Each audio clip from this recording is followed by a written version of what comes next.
আসসালামু আলাইকুম। আজকে আমরা যে বিষয়টা নিয়ে আলোচনা করব সেটা পুলিশ কন্ট্রোল রুম থেকে সারা দেশের পুলিশকে বিশেষ সতর্ক অবস্থায় থাকার জন্য বলা হয়েছে। এই বিষয়টা নিয়ে আমরা আলোচনা করব। আপনারা জানেন বাংলাদেশে সাম্প্রতিক যে সমস্ত ঘটনাগুলো ঘটতেছে, বিশেষ করে এই যে অতি সম্প্রতি ১-২ দিনের যে সমস্ত ঘটনাগুলো আপনারা দেখেন, শিক্ষা প্রতিষ্ঠানের ভিতরে যেরকম অস্থিরতা বিরাজমান, চট্টগ্রাম বিশ্ববিদ্যালয় বলেন, কৃষি বিশ্ববিদ্যালয় বলেন, অন্যান্য বিশ্ববিদ্যালয় বলেন, তারপরে হচ্ছে গিয়া পোশাক কারখানাতে যেরকম অস্থিরতা, যেরকম সেখানে এই অস্থিরতার কারণে মানুষ হত্যা বা মানুষকে গুলি করে হত্যা বা পোশাক যে গার্মেন্টস কর্মী আছে তাকে গুলি করে হত্যা, আসলে খুবই নিন্দনীয় এরকম ঘটনা। জাগফার সভাপতিকে কুপিয়ে হত্যা করা, তারপর থেকে রাজধানীতে পুলিশের উপর কিশোর গ্যাংয়ের হামলা। চিন্তা করছেন, যারা নিরাপত্তার দায়িত্বে নিয়োজিত থাকে তাদের উপরে কিশোর গ্যাংয়ের হামলা রাজধানীর আদাবরে। তারপরে থেকে আপনার গাইবান্ধাতে যে দুর্গাপূজার জন্য যে প্রতিমা তৈরি করা হচ্ছে, তৈরি করার আগেও প্রতিমা ভাঙচুর করা।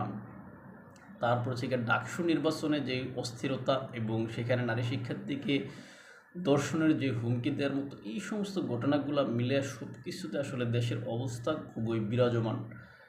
এখন এই যে বিরাজমান অবস্থা, এই অবস্থায় আপনার দেশের ভিতরে কার্যক্রম নিষিদ্ধ থাকা আওয়ামী লীগ অথবা নিষিদ্ধ সংগঠন ছাত্রলীগের কিছু তৎপরতা বিভিন্ন সময় দেখা যাচ্ছে, বিভিন্ন জায়গায় জটিকা মিছিল। এখন সরকার কেন এগুলো নিয়ন্ত্রণ করতে পারতেছে না বা নিয়ন্ত্রণ করে না বা করার ক্ষমতা সরকারের নাই? কেননা আপনি দেখেন যে গত ২৮শে আগস্ট যে বুয়েট শিক্ষার্থীদের উপরে পুলিশের যেই হামলা বা পুলিশের যেই এখানে পুলিশের সাথে যেই একটা সাংঘর্ষিক অবস্থা চলছিল, তার পরের দিন নুরুল হক নূরের উপরে যেই সেনাবাহিনী এবং পুলিশের যেই হামলা বা মব ঠেকানো সেনাবাহিনীর, এই দুটো বিষয়কে কেন্দ্র করে অন্তর্বর্তীকালীন সরকারের প্রধান ডক্টর মোহাম্মদ ইউনূসের সাথে যে তার যেই সমর্থক গোষ্ঠী বা কিংস পার্টি বলেন বা তাদের সহযোগী যে সমস্ত গোষ্ঠীগুলো আছে, জামাত, এনসিপি, এদের সাথে একটা বিরোধ তৈরি হচ্ছে। এখন এই বিরোধের কারণে সরকার বাধ্য হয়ে সেনাবাহিনীর বিরুদ্ধে একটা এখানে প্রতিবেদন দিল বা একটা প্রেস বিজ্ঞপ্তি দিল।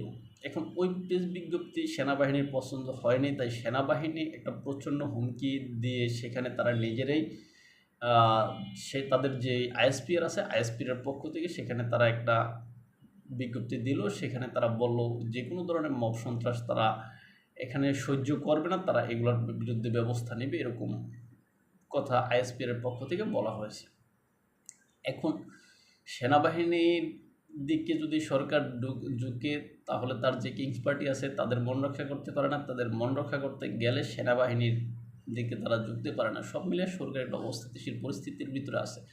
তাছাড়া দেশের ভিতরে যে সমস্ত ঘটনাগুলো ঘটছে, এই সমস্ত ঘটনাগুলো এখন পুলিশে এখন আর নিয়ন্ত্রণ করতে পারতেছে না, তাই সরকারের যে কোনো সময় যে কোনো প্রয়োজনে যে কোনো কিছুর জন্য সেনাবাহিনীকে অতীব গুরুত্বপূর্ণ বলে মনে করতেছে।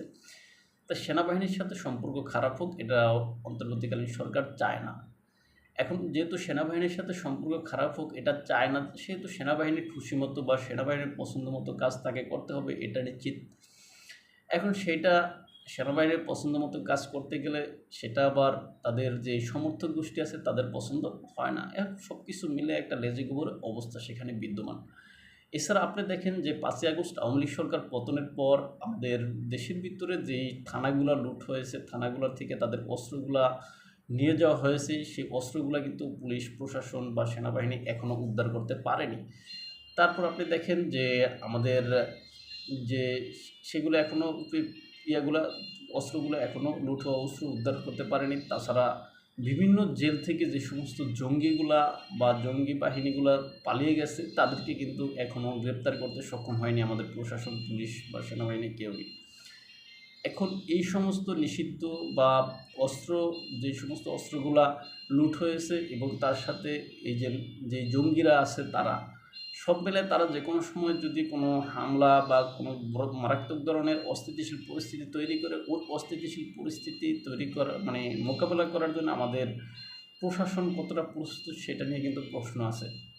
তার ভিতরে আওয়ামী লীগের যে উৎপাত তৎপরতা শুরু হচ্ছে সেটা যদি আরও বড় আকারে হয়, সেটা সরকার বা প্রশাসন কতটা সামাল দিতে পারবে সেটাও কিন্তু প্রশ্নবিদ্ধ।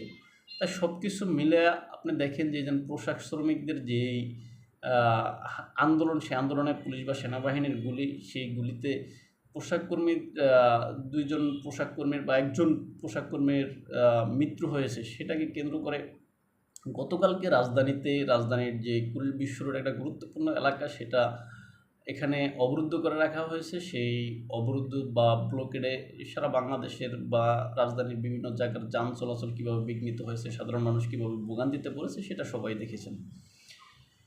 এখন এই সব কিছু মিলে দেশের অবস্থা খুবই ভয়াবহ। তাই হয়তোবা আমাদের প্রশাসনের পক্ষ থেকে স্বরাষ্ট্র উপদেষ্টার যে স্বরাষ্ট্র মন্ত্রণালয়ের যে কোর কমিটি আছে, ওই কোর কমিটির বৈঠক থেকে পুলিশকে বিশেষ সতর্ক থাকার নির্দেশ দেওয়া হয়েছে বলে আমি মনে করি। ভালো থাকবেন সবাই। দেখা হবে অন্য কোনো ভিডিওতে, অন্য কোনো বিষয়ে, যে কোনো বিষয়ে। আমাদেরকে বা ভিডিওগুলো যদি আপনাদের ভালো লাগে তাহলে আমাদেরকে ফলো করতে পারেন ইউটিউব এবং ফেসবুকে। সব প্রচারের কথা আমি ইনস্টাগ্রাম ও টিকটকে এনে এত শুনলাম। আসসালামু আলাইকুম।